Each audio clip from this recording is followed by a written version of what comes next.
Test 1 2.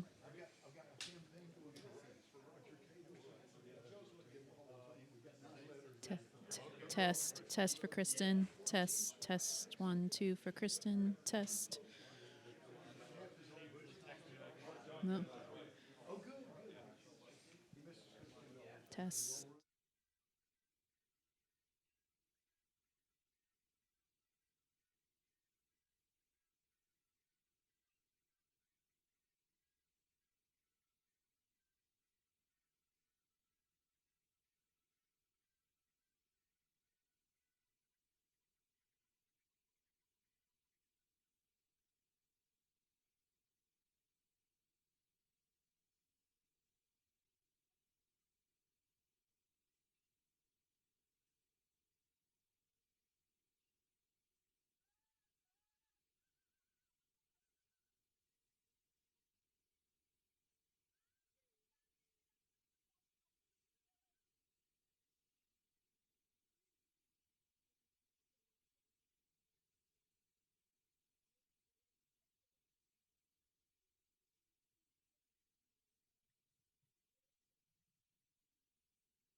Hi, everybody. Welcome to the 2019 State of College Baseball Press Conference.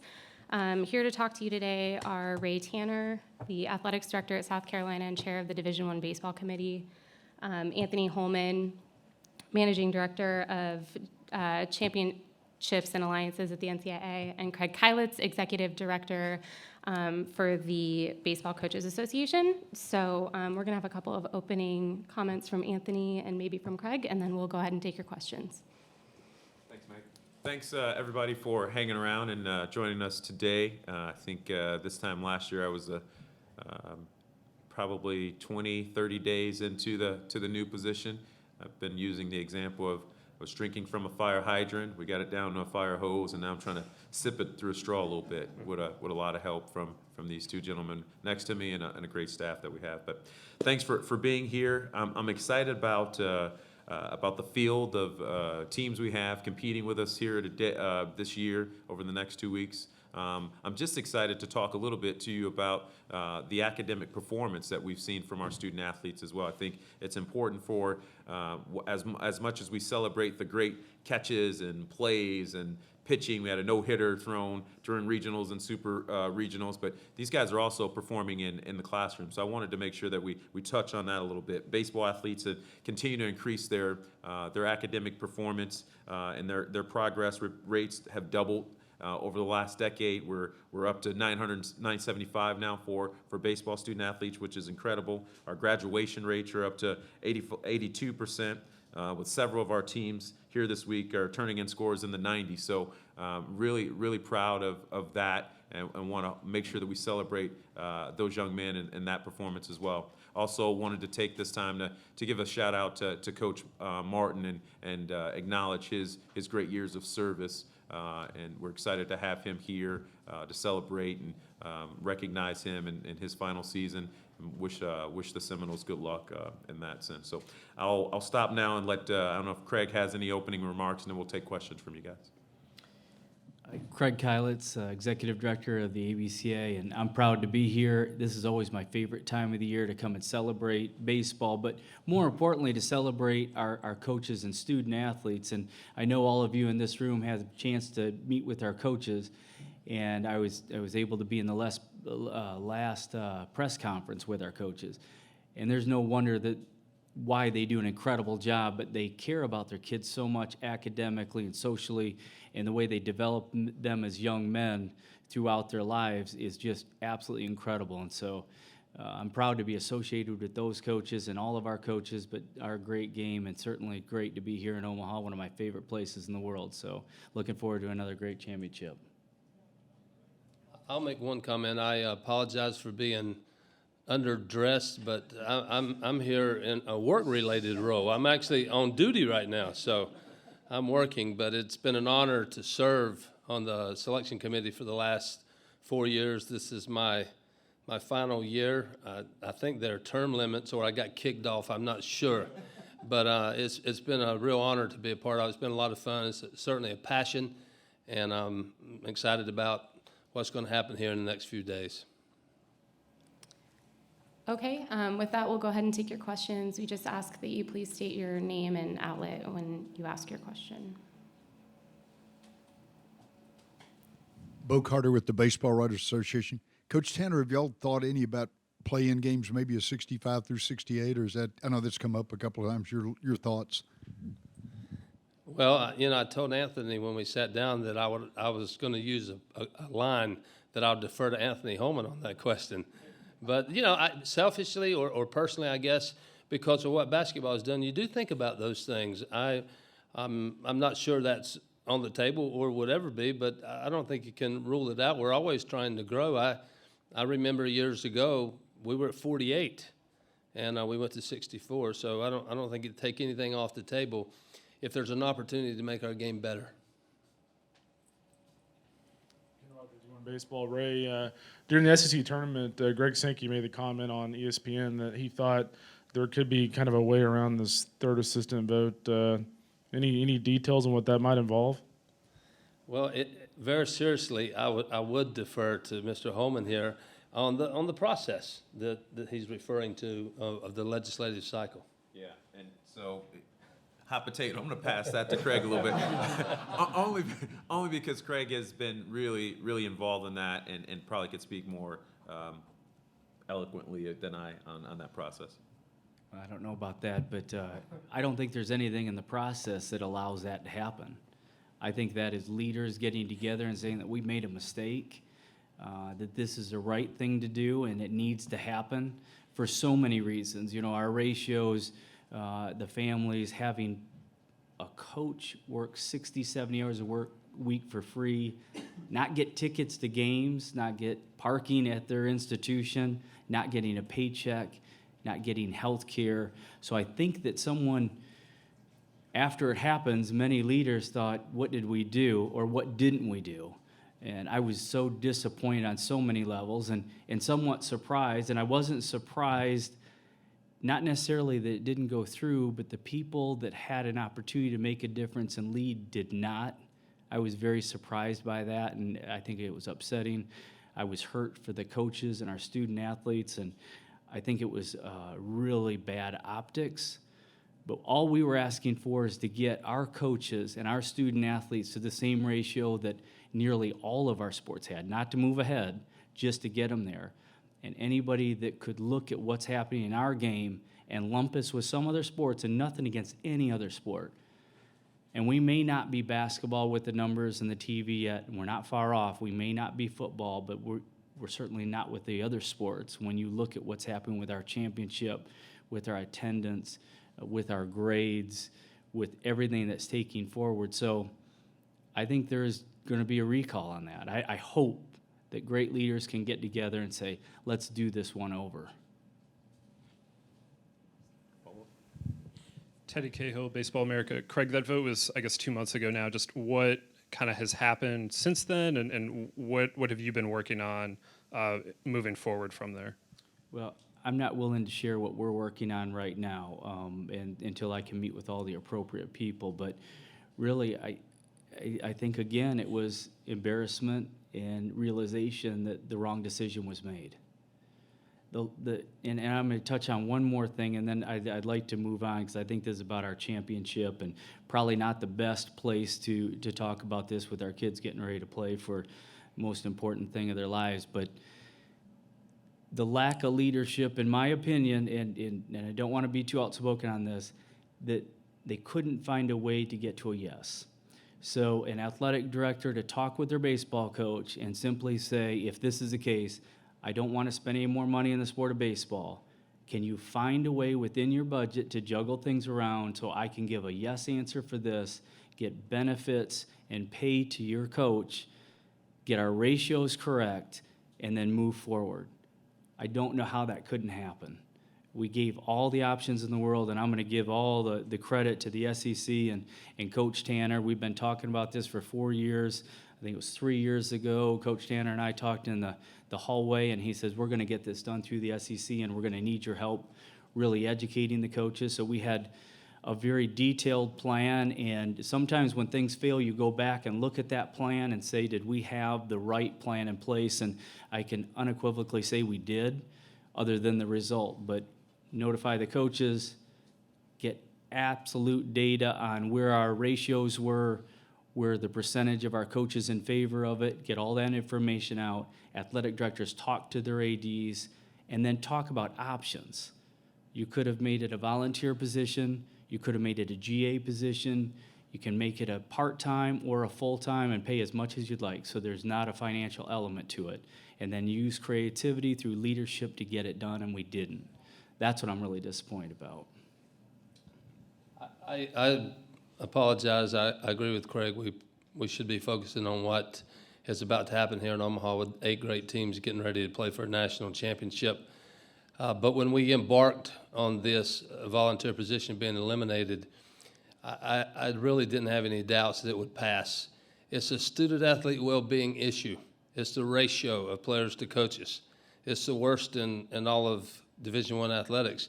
I really never thought that it would not go through, and it failed. It was a tremendous disappointment to me because of everything we hear in the intercollegiate athletics is about student-athlete well-being, and that didn't carry the day with the vote, which was disappointing. The second piece of that is we're failing to develop coaches. Craig clearly stated that it's not about how much you pay a guy, it's to give them an opportunity to grow. If you're a school that really doesn't finance a position or can't, you can go across town and watch a kid play. You can learn to recruit, you can get off campus, you can be involved. We can eliminate the word volunteer. You're a coach. In many cases, they work more hours than the 2 paid coaches work. So I'm hoping that there's an avenue as we move forward that this will be resolved. I think it's the right thing to do. It's a fair thing to do if we are sincere about student-athlete well-being. Howard Ward in Omaha, KOBM Radio again. For Ray, for Anthony, and Craig, we appreciate all the hard work you do for this great game. We all really appreciate. Ray, a question for you. Reflecting now with the committee and following baseball during the year and having to put together 64 teams is not easy, and bracketing all of them, looking at what you made the decisions on, and then what happened, what are your thoughts? Because we got the 8 teams here, but it started with your guys looking at everything and putting it together, and here we are. Well, I would say that, being a part of the committee for the last 4 years and having been a coach and having been through it on the other side, it's very difficult to leave teams out. 64 get in, and you always look at 65, 66, maybe through 71 or 2, and it doesn't feel good because you don't want to leave anybody out. But we did have a great committee. We have tremendous staff at the NCAA who provides the metrics that we need to make decisions, and I think it's a really good field. I'm not saying that there's not a mistake made there somewhere, but we tried not to make mistakes and try to get the right people in the field, and I think it was some really good games and reflected as we went through the regionals and super regionals, and we've ended up in a good place and certainly a great field here in Omaha. real quick, and on the assistant, then we'll move on, I promise. But just looking at the situation you talked about, potentially a recall or something like that, is there precedent at all of the Division I council coming back and going, actually, we've changed our mind on this without the proposal needing to be put up again? Boy, it's kind of out of my lane. I don't spend much time in governance, so yeah. Not to my recollection.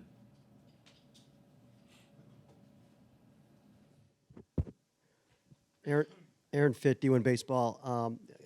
Changing the subject a little bit, there was obviously a pretty controversial ejection in the regional round, which I think generated some discussion about the automatic 4-game suspension for all players. I'm curious, first of all, do you guys think that should be revisited as it pertains to players in different roles, a relief pitcher versus a starting pitcher? And secondly, the lack of an appeals process. And I know that's something that coaches on the Umpire Relations Committee have pushed for, an appeals process, some kind of a fair review process, and they've been stiff-armed on that. What do you guys think about that, and is that something that you think needs to happen? So I'll start here on this part, Aaron, about when the rule was enacted, there was consideration given about starting pitchers, middle relief, closers, that type of thing. Unfortunately, unlike with the Major League Baseball rule where they have some latitude and they also have some discretion because someone is making each of those individual suspensions and they're looking at each of those situations uniquely. We don't have that ability at the collegiate level. We don't have a commissioner or someone that those come to. So we have to have an adherence to a rule. And pitchers, whether they're starter or reliever or what have you, if they're the pitcher, it comes with an automatic 4 games. Now, is it worth looking at? Absolutely, and I think we've had some discussion about that. The challenge is going to be, how do you determine that? Because institutions may say he's a starter, but he throws relief or he throws, so that part is challenging. But we have made a commitment for the rules body to review that to see if there's some latitude to be had. As far as the appeals process, just candidly, I don't foresee that happening. We don't have an appeals process in our other sports where an unsportsmanlike act has taken place, and part of that is for just pure, it wants to be a deterrent. We want it to be, this is severe, so you would avoid putting yourself in that situation because the penalty is severe. So I don't foresee us having an appeals process, but there could be some movement on how the suspensions are applied to pitchers. I would accentuate what Anthony said. I think it's fair that the Rules Committee, it's challenging, and over the years things have changed. I think it's time to take a deep dive to see if there is a solution. John Neatel with the World Herald. It seems in college athletics that there's maybe a gap that's growing between the haves, the have-nots. The top tier, the Power 5 schools are making a lot of money, most of it for their football program, with their football programs, TV deals, that sort of thing. I guess is that a concern in the sport, Anthony? Do you think that that I don't even know what can be how you can address that, but I guess is there a concern from that standpoint? And then Craig, I wonder, have you heard from coaches at maybe smaller budget schools of maybe ideas that have been proposed or different things that that they've thought about to try to combat sort of that gap that I feel like exists or seem to be growing? Well, again, from the national office, that's we don't get involved a whole lot about how institutions manage their resources. Have we seen a gap? What we've seen is an increase in revenues for institutions. Is that gap growing, or is it a little faster for Power Fives? Absolutely, because they've got some additional resources. But what we've also seen, and this is across all sports, not just in baseball, is that institutions and coaches are having to be more creative in how they allocate resources, and I applaud them. I applaud them for that. But I think you also see that I don't know what the correlation is for budget versus success. I think people are probably starting to do some studies and analysis on that. The biggest thing that we see is, in football, is one of the sports I work on, is the ability to add staff and support, and that does make a difference. Yeah. Well, I'm encouraged why the gap is happening. It really isn't that people are falling behind. It's really the haves are pushing ahead at such an incredible rate. So I'm excited about that. The one thing that I wish fans did a better job with is when programs aren't winning, I think more times than not, it deals with the administration. We have so many great coaches coaching baseball, and I'm just going to speak on baseball. The difference maker is the administration and what they do with their facilities, their operating budget, their support, how they're able to handle financial aid, allowing them to get the right coaching staff, giving them the right meals and nutrients. So when fans are upset that their program's not winning, the first place they should look is their administration and what they are and not do, or what they are and are not doing for their baseball program. But our game is growing at such a rapid rate, and it's with the elite programs taking this huge step, more so than I think it's others taking the step back. You remember, I'm an administrator, so You're doing all right with resources at South Carolina. Anthony, we saw the game here last night during the draft. Commissioner Manfred again made a pitch about talking about moving the draft. Just where does that relationship between MLB and the NCAA, where is it right now, and where do you think it's going after what we saw last night? Yeah. So I think we continue to, grow our relationship with MLB. Last night's a great example of that. I think from our side, we're from the national office side, we certainly are open to continuing that. We haven't had specific discussions about the draft. I did hear the commissioner's comments, and I think we don't dictate where they have that. I think if it were this time of year, and I have expressed this both publicly and to the commissioner's office, we would love for the draft not to occur during the time of our regional. So if that looks like it's different and that helps, I think maybe there's an opportunity to that. But again, we've not had any in-depth discussions about what that might look like. Yeah, Lou Pavlovich, Collegiate Baseball. This is for Anthony, then Ray, then Craig. I was wondering if there's any concern about the automatic qualifiers in this tournament. This past season, there were 13 teams that won their conference regular season, and because they were in kind of conferences that don't have the power to get in at-large bids, they only get one team. So they don't win their tournament, and they're not in. So that happened 13 times this year. 2 years ago, there were 17 teams that won their regular season, some by as many as 15 games. Is that a problem when you don't get the regular season champions in this tournament? Oh man, that's a good question. I think conference tournaments have become extremely important in baseball, and it really is a good microcosm of what you see as you get here. Now, do you have the arms?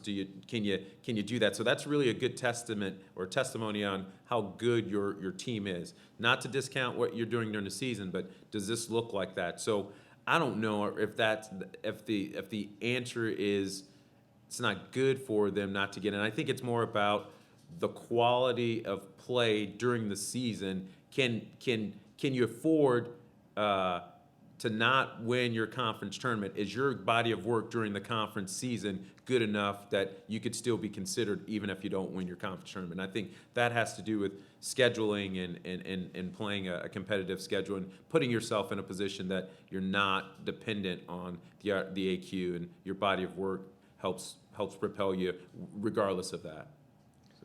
Look, I would say to you in the selection room, the teams that won their regular season, the teams that won their conference tournament, the teams that finished second in their regular season, no matter what the conference is, we take a strong look at those teams from the first day in the selection room, because we want to try to get it right. It doesn't matter what conference it is, but it is about the caliber of programs that you have, and we try to look at all the metrics that are aligned with the strength of schedule, non-conference strength schedule, and so forth. So we don't leave anybody out. I understand the statistic that you used, but it doesn't go unnoticed. They get consideration right out of the gate, no matter what the conference is.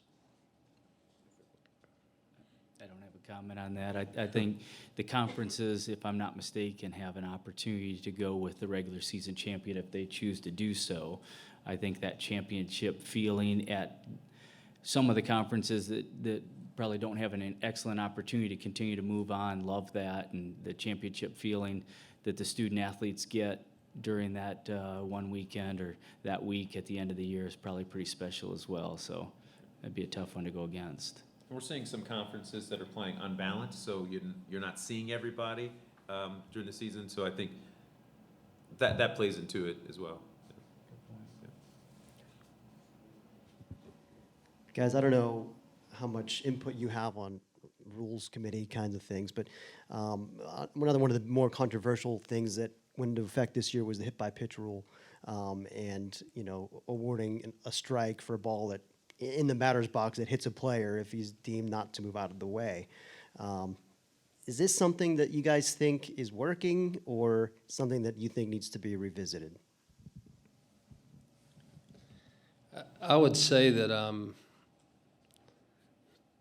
probably should be careful what I say, but I think that when the season started, it was prevalent, and it was disappointing to me that because I saw all the videotape and the clips were sent to me when it was very clear that it was not close to being a strike, whether the guy froze or moved or flinched. It wasn't the case. I think that as the season went on across the country, I think umpires took a different view, that it did not end up the way that it started. I think there were a lot of no calls. I'm certainly okay to leave a hitter in the box if he tried to get hit. You're not taking first base. You're staying in the box. But I think we took that rule in the very beginning of the season, and the umpires followed it to the letter of the law. And I think that they took a better viewpoint as the season went on. I don't know whether you agree with that or not, but I think that was the case. But I think it has to be revisited as how it is written.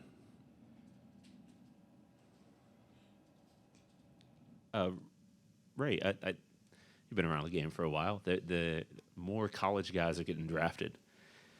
Why do you think that is? Well, I think it goes back to a little bit about what Craig had shared, that administrators, athletic directors, college presidents have invested in college baseball around the country. It's a great game. We've got Coach Madison's in the back of the room, Coach Gasky, and some other guys. It wasn't always this case. The emphasis on college baseball is at an all-time high.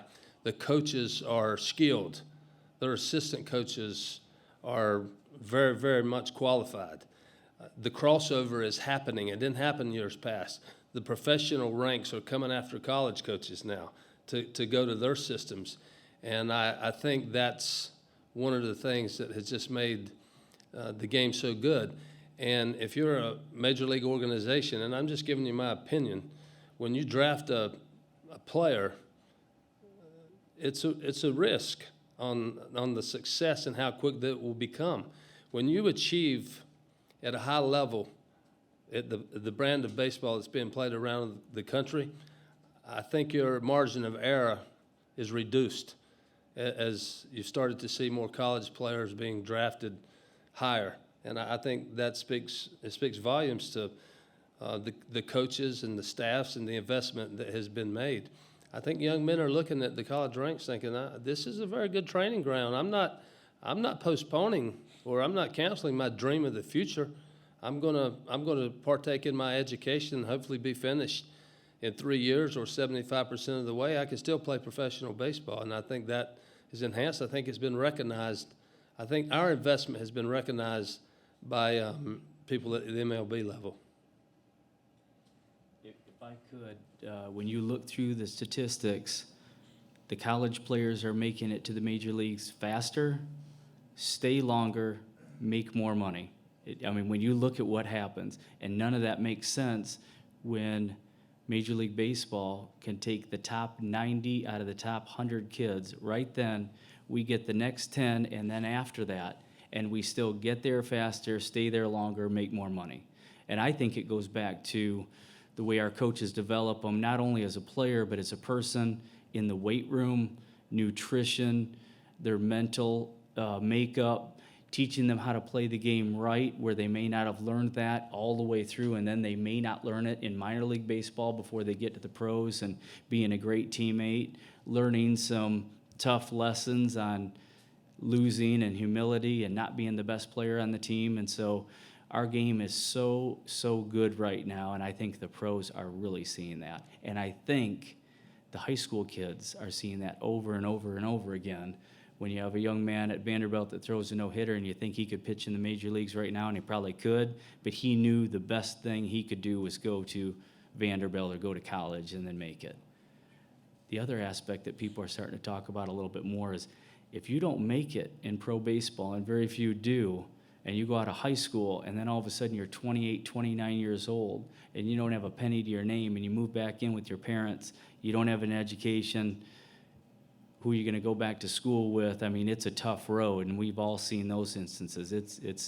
It changes their life, I think, for the worse when that doesn't work out.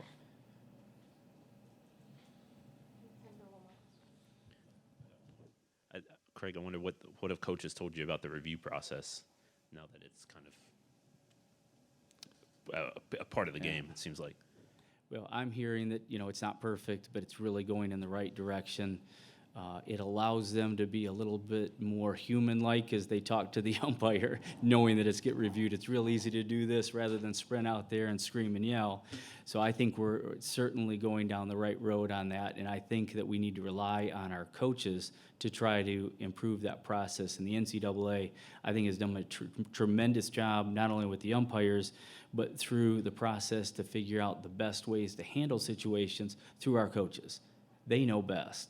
It doesn't mean they have to write the rules and how we get things done, but to get their input and then advise it to make it work for our process. But I think we're going in the right direction. Thanks for saying that.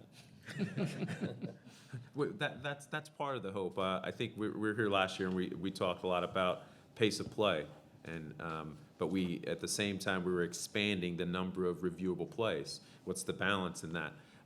One of the things that didn't get a whole lot of conversation on, but if that addition of replays provides another layer of comfort for coaches, and we have fewer confrontations, to me that's a win. And we've seen that a little bit. We had 123 games, and we had 167, 68 reviews, so about just under 1.5 per game. But the average review time was about 1 minute and 17 seconds. So I don't think we added a lot of time to the games, and so I feel like it was positive, and we were able to add it to the regional level as well. And we're fortunate. We'll keep it. It's not perfect, like Craig said, but we'll continue to tweak that and hopefully make the game a better game.